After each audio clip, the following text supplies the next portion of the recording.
Hello everyone and welcome back. Did you notice that we were gone? I mean, I was gone for more than 2 weeks, and in true typical internet fashion, people thought I died. I mean, does that make me a successful YouTuber now? I guess it kind of does. But yeah, we went to TennoCon, had some good times, got to meet a bunch of you lovely lot whilst you're out there, and got to spend some time in Canada, which was a lot of fun. But we're back, and it's time to get back on the saddle and start things off with an amp guide. Because I've been inundated with people begging for this, in this guide we are going to cover everything a new player is going to need to know about amps in regards to what they are, what they do and how they work, and giving some suggestions to combinations of amps that might be worth keeping an eye out for if you intend on min-maxing. And as always with these guides, they are recorded on Twitch to get you involved and to allow you your input to shape the way we produce our content together, such as with these lovely people on screen with us here. So pop down into the description below and come and join us sometime. Warning! There are spoilers ahead! Getting the amp is a little further into the game, so there are going to be some spoilers here. You have been warned. Looking at you, Billy. After traipsing through the star chart and getting to Uranus and annihilating the Nata quest, then delving into Neptune and destroying the second dream, you'll then be sent to Sedna to complete the War Within. Upon completion, you can then head to Cetus to obtain your first amp. Now, when you get to Cetus, if you haven't taken the time to explore this delightful village, you might not have found our lovely friend Onko. So you can either go to Konzu and head up behind him, up into the hills following the stairs behind him, where you'll find a stone door. This door will only open if you're in operator mode, and lo and behold, you have a whole new world of potential operator relations. Or you can just use the fast travel mechanic by using your menu. It's entirely up to you which you use. Initially, the first amp you receive from Onko will be a moat. This moat amp is the beginner's amp. It's a basic weapon that is more about demonstrating how amps work and really is more of a tickle gun than anything else. Before we go any further with the amps individually, it's all well and good showing you all this, but we need to know what an amp is and what it does. Essentially, amps are modular weapons for your operator made up of 3 separate components. The main component that dictates playstyle is called the prism. The prism is the amp's primary fire mode with left click, which will change the type of shot you fire. The scaffold, which is the middle component, gives the amp a secondary fire mode, and varying between the scaffolds will give you a different amazing secondary abilities that will change the way your amp is used. The brace is the butt end of the amp. This then gives improvements to your overall stats of your amp, such as crit chance or even recharge rate. The brace is more of like the flavor of the month for the amp. It's entirely down to you which you use, but it can then be more beneficial for certain combinations. We will come back to these components in a bit. These amps are a core part of later stages of Warframe gameplay, as they become necessary to overcome certain story mission mechanics and can be used in a way to benefit your team and deal potent damage to certain enemy types. It's trivia time! Amps deal void damage, which guarantees stuns on certain sentient enemy types. The amp's unique damage type will be the only way of dealing damage to an idol on shields, plus obliterating sentience. They are also the only way to kill those stupid little Vomblists that wander around on PoE as well. Also, enemies that gain resistances, such as Sentience and the Stalker, shooting them with an amp will reset those resistances, making them vulnerable again. Also, the amp also allows you to cycle shield resistance polarities on the Profit Taker encounter. Also, the amp is also the way you have to destroy the Kuva clouds during a Kuva Siphon mission. There are more to amps than just that, but these are some of the most must-know traits that are worth giving a try and worth keeping an eye out for when you're going through the world of Warframe. Now, back to the amp itself. Although initially your moat amp will be one singular piece that you slap onto your operator, you can then earn reputation with Onko to unlock different tiers of these amp components. Bearing in mind, much like regular weapons, there's no such thing as quote-unquote the best. All amp components specialize in different situations, and depending on the combination you work with, will depend on the result and specialization of said amp. You've probably heard people referring to amp combinations in numbers such as a 323 or a 223 or some such, and being like, the heck does that mean? The numbers, simply speaking, correlate to the components that the amp is comprised of. The first number in the list is the prism, the second being related to the scaffold, and the third being related to the brace.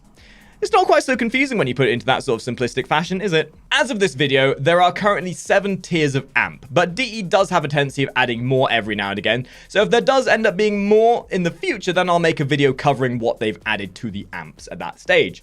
For a good visual aid, we'll be using this handy dandy little chart that will give you a good visual understanding as to what we are talking about in terms of the components themselves and the tiers they are.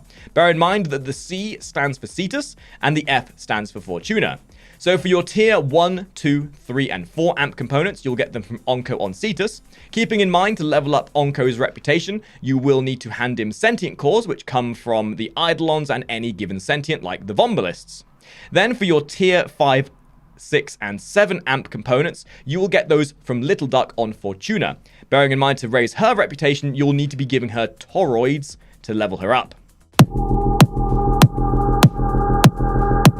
Now we move on to the amp components themselves, starting with the prisms.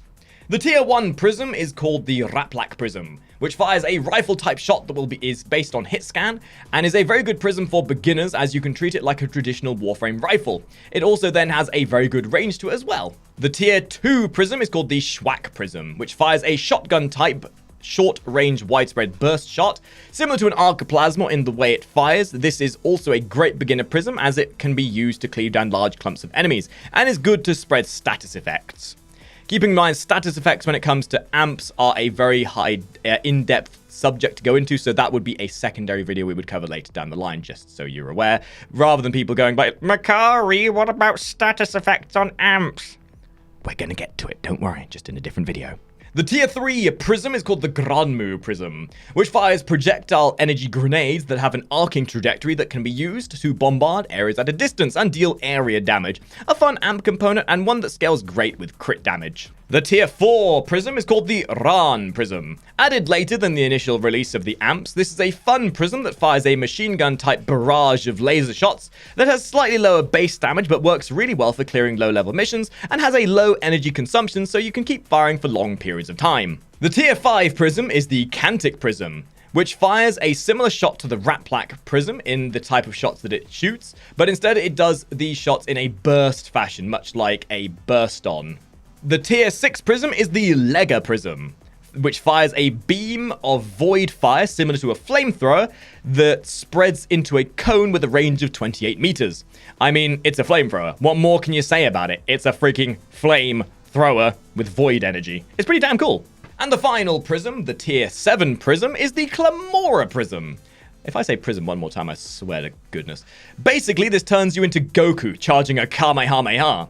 This is a funky one that fires a massive powerful beam that drains your energy super fast, but deals a gigantic amount of damage in a very large area. So scaling this with certain combinations and buffs can produce probably the highest DPS amp type out there. And now we're going to take a look at the scaffolds. The tier 1 scaffold is the Pencha Scaffold. Remember my dudes, scaffolds are the alt fire. Pencha gives the ability to charge a shot and then release said shot in a huge burst beam, dealing high initial damage with a good range. The tier 2 scaffold is the Schwack Scaffold. Probably one of the most used scaffolds. This gives you a short-range cannon that deals a large explosion when the beam makes contact with a wall or target. The tier 3 scaffold is the Klebric Scaffold, which generates a beam similar to the Ocucore that will latch onto an enemy in front of you, dealing a fast-ticking amount of damage. The tier 4 scaffold is the Pard Scaffold, a funky alt fire that will cause the amp to release a bolt of energy to bounce between enemies in front of you within range of each other. The tier 5 Exard Scaffold. It's Fortuna time! This one will need a bit of forethought because it will completely deplete your energy pool with one short burst. But it will unlock a number of energy grenades based on your overall energy pool. These energy grenades will be fired in a massive clump, and the larger energy pool you have, the more grenades you're going to be able to fire. So this is one that needs a little bit of forethought with maybe a decent brace and a prism to work with it well. The tier 6 scaffold is the Dissic Scaffold.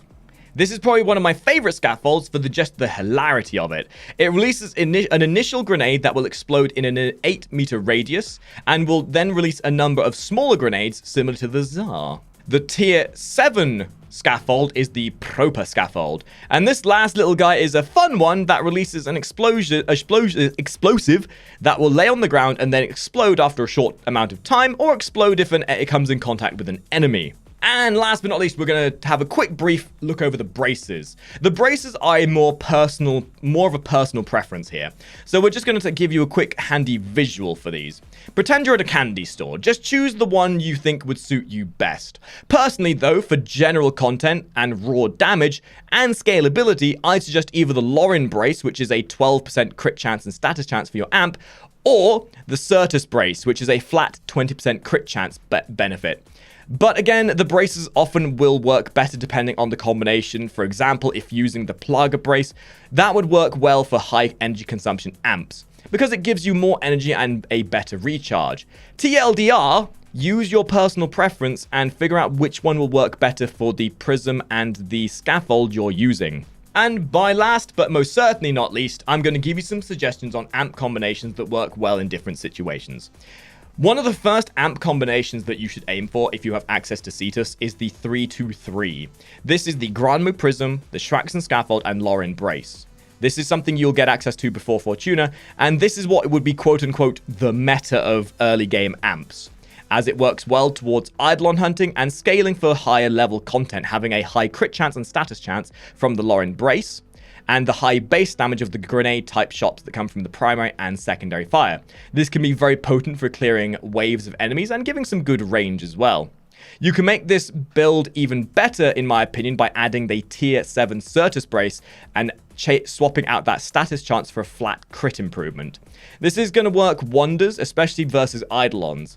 But again, if you feel like there's a different combination that works, then by all means, fiddle around with it and see what works for you. This is just what I have found works well for me. For a more beginner-friendly amp that's low on construction costs and high on damage, the 212 or the 111 are phenomenal general content amps. Providing high fire rate and simplicity, using these to get used to how amps work is advisable, as amps can often be a little bit confusing as to how they function for a new player. And with that, that is the amp guide. There's definitely more to amps to understand, but at the very least, I hope this has been informative and helped clear the air in regards to how amazing amps can be. They are pivotal to making your way in Warframe and should most certainly be utilized when you need them. Just remember though, it's like playing a game of Connect 4, or 3 in this case. Getting a good matching setup is entirely personal preference, and there are huge amounts of combinations that you can look at. So get out there, test out what works for you. And remember guys, make sure you hit those Twitter and Twitch links down below to keep up to date with all our content and to come and join us possibly. Hopefully we're going to be getting back into a normal routine of uploading videos now that we don't have TennoCon distracting us. Let me know what you thought down in the comments below as to what your favorite amp combination was, or the ones you use the most even, and hopefully I will see all you top hatters in the next video. Ta-ra!